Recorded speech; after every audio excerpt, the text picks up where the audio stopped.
Let's bring into the conversation former Secretary of Defense and former Director of the CIA, Leon Panetta. Mr. Secretary, always a great honor to have you here. I'm curious how you're sorting through the events, not only of last night, but also over the past week, a buildup of hostilities between the United States and Iran in the Gulf. Well, like a lot of people, I'm very concerned about that situation. It's obviously escalating on both sides. I'm not sure either side has an end game, but as those tensions increase, the kind of miscalculations and bad judgments that we've seen over these last 24 hours is the kind of thing that could ultimately lead, whether either side wants it, to a military confrontation, and that's of concern. I think this is a moment for a strong, steady hand and a clear strategy, and frankly, we don't have that right now. So, Mr. Secretary, were you there? What would be your next step? I think the most important thing you can do is to obviously increase our strength, our military strength in that region. I would probably deploy another carrier in order to give the United States additional firepower as a deterrent. Secondly, I'd make very clear that we will defend our forces in that region. A clear signal needs to be sent to Iran that we will defend them. Thirdly, I think you have to keep the Straits of Hormuz open. That's a red line. It's important to our economy and the world economy. And lastly, I think you've got to open up a diplomatic strategy using our allies to try to see if we can't bring this whole controversy to a negotiating table. So, Mr. Secretary, based on reports coming out of the White House yesterday, Secretary Pompeo, Director Haspel, as well as John Bolton supported the attack, the targeted attack on the Iranians. Do you believe the downing of the drone required such a response as well? I'd be very careful about starting a war over a drone. I think I think that it's important to build up our strength. We had, when I was Secretary of Defense, there were fighter planes of Iran that threatened a drone that we had. And what we did is we sent a clear signal to Iran that we were going to scramble F-16 jets if they tried to do that again. They never did it again. So I think what you need to do here is send a strong signal that this is not going to happen again. Jonathan Lemire. Mr. Secretary, there is currently not a permanent defense secretary. So two questions for you. First, just simply on that, what sort of leadership void do you think this now is at the Pentagon?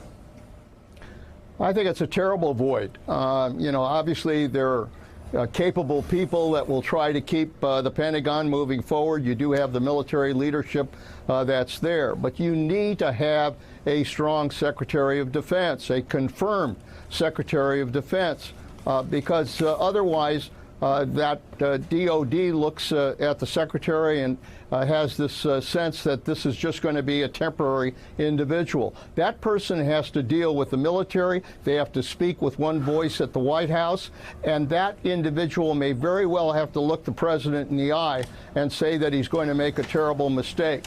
In order to do that, you've got to have a confirmed secretary, and that's what we need right now. And another question, sir. I mean, obviously, the president seemed to have pushed pause last night. These airstrikes didn't happen. But just walk us through. If there's been a lot of reminiscing the last few days about the run-up to the Iraq War and what that was like when that conflict started. If, and again, if things did take a turn and there was an escalation of military hostilities there, what would some sort of armed conflict with Iran be like? What capabilities does Iran have? Well, it's always been a cause for concern in talking about the potential of a military strike in Iran. This is not like Syria. Iran has missiles. They are a stronger military power. They would obviously, in reaction to any kind of military strike, possibly strike at our military bases in that region. We've been concerned about that. They could strike at Israel. So the danger here is if you're going to do a military strike, you better damn well think about what are the consequences that will result and how will we then deal with those consequences. This is not just a simple in and out situation. Yasmin Yeah, Masougian. yeah, Mr. Secretary, I think it's so important that you bring up Syria, because some of the sources that I spoke to at CENTCOM yesterday, they were quite surprised by the about faces the president made over the last 24 hours, in which he decided to make these strikes and then pull back, because my sources believe the United States is not prepared for a follow-up strike. And as you just mentioned, this is not a one-strike mission. You can drop a couple things here and there, but then is the United States prepared for a follow-up? Because if you get into a war with Iran, this is a long, drawn-out war. This is not even like invading Iraq and hunting down Saddam Hussein. No, there's no question. At one point when I was secretary, we were concerned that Israel had intentions of striking the nuclear facilities in Iran. And we were able to have Israel pull back because we basically made the argument that the consequence of that could be a terrible reaction and a war in the Middle East. So the key here is to be strong, to make very clear to Iran that we're there and that we are prepared to defend our forces. But then at the same time, to try to open up a diplomatic process. I would use our allies from that we had in the agreement, Russia, China, Great Britain, France, Germany. They have credibility with Iran. Try to use them to try to establish some kind of negotiating position with Iran. Mr. Secretary, let's expand this just a little bit beyond Iran. I want to play you a montage of some statements made by the President of the United States. I have President Putin. He just said it's not Russia. I will say this. I don't see any reason why it would be. His denial to me could not have been stronger, that he had no knowledge, and it sounded like he and also the Crown Prince had no knowledge. We have talked about it, and I really don't think it was in his interest at all. I know the Warmbier family very well. I don't believe that he would have allowed that to happen. Are you saying you think it wasn't intentional to strike the ground? I don't know. I find it hard to believe it was intentional, if you want to know the truth. Mr. Secretary, what are the consequences of continued deference being paid to strong men and autocrats, whether it's the killing of a Washington Post columnist or the torture and ultimate death of an American college student? Well, there are several concerns here. First of all, we have a president who questions his own intelligence operation as to the information provided. And that's cause for concern, because a president has to depend on his own intelligence. Those individuals are providing information that's critical to our country and critical to the president. So it's important for him not to ignore that information. Secondly, I think when the president kind of reflects in these thoughts with authoritarian figures, that he sends a message to the world that the United States is catering to those views, and it undermines our strength in dealing with the kind of crisis that we're confronting now. A president has to be strong on behalf of the United States, not on behalf of these authoritarian figures that he keeps trying to relate to. Mr. Secretary, you went into the agency at a time when morale at the CIA was low. You had to rebuild it. You did rebuild it. I'm curious, one of the debates that Mika and I constantly have on and off the air have to do with the lasting consequences of some of the things that have happened over the past several years. One of my main concerns is, again, what you brought up, is the continued undermining of the intelligence community. Is that that morale, and again, you've had to do it, you've had to rebuild morale at the agency. Will the impact of what's happened over the past few years have a lasting impact on the morale of the CIA, or can a strong president, can a strong director like Ms. Haspel, with the right president, can they lessen the long-term impact? Can they bring the agency back to what it was before Donald Trump? Well, look, Joe, first and foremost, the people who work in our intelligence agencies are not Republicans or Democrats. They're good Americans who are trying to do their job. They put their lives on the line in order to get that intelligence, and they're going to continue to do that. It does impact their morale when the president questions the information they're providing. We've had presidents raise questions before, but never openly challenge the product of our intelligence agencies. I think ultimately that a president, maybe not this president, but a future president, will understand that that president cannot protect the national security of our country without relying on our own intelligence. Our intelligence is key to our national security, and a future president had better understand that if we're going to protect our country. And I know this may put you in a difficult position if you don't want to answer the question. Obviously, I know you well enough to know you won't answer the question. But I'm curious your opinion of Director Haspel and how well she's doing under difficult circumstances. Well, it is difficult circumstances, but I think she's doing the best job she can under those circumstances. She's a good person. She's a dedicated career employee at the CIA.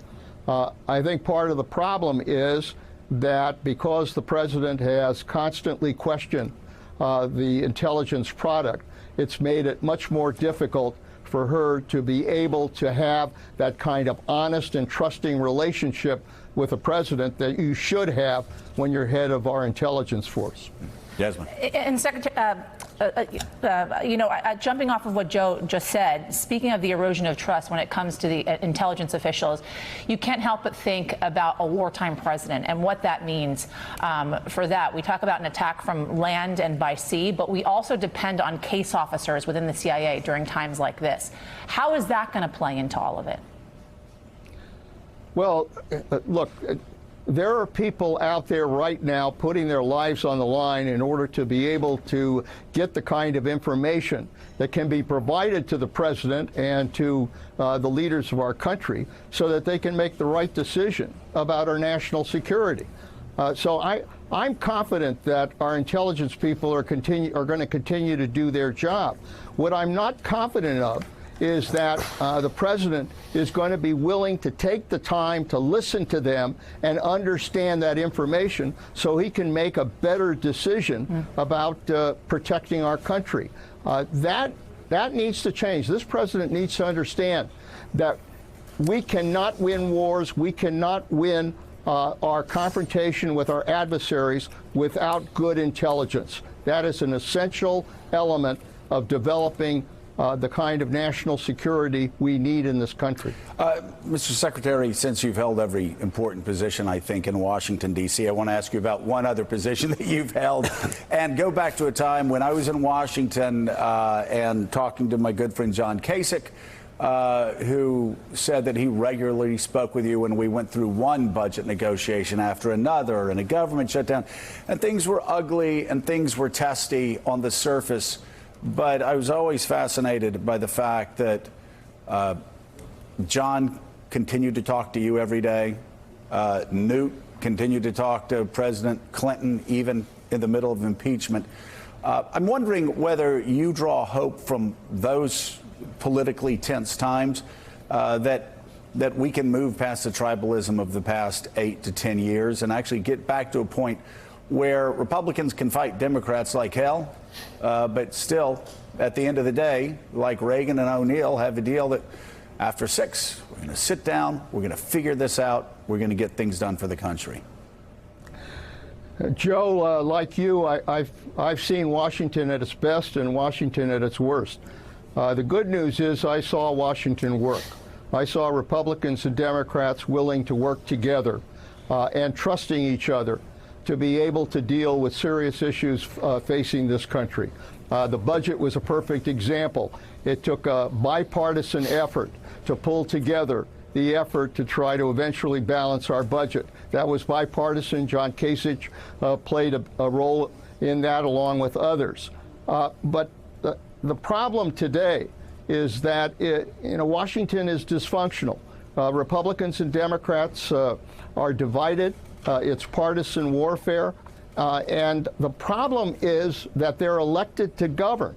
And in order to govern, you've got to reach out. You've got to be able to work together to resolve problems. That's what our forefathers intended in our democracy. So I'm hoping that ultimately we can get past this divisiveness and this partisanship and return to the job of governing our country. We need to do that for the sake of our democracy. All right. Thank you so much, former Secretary of Defense and former Director of CIA, Leon Panetta. Always an honor to have you here. Greatly appreciate it. Good to be with you, Joe.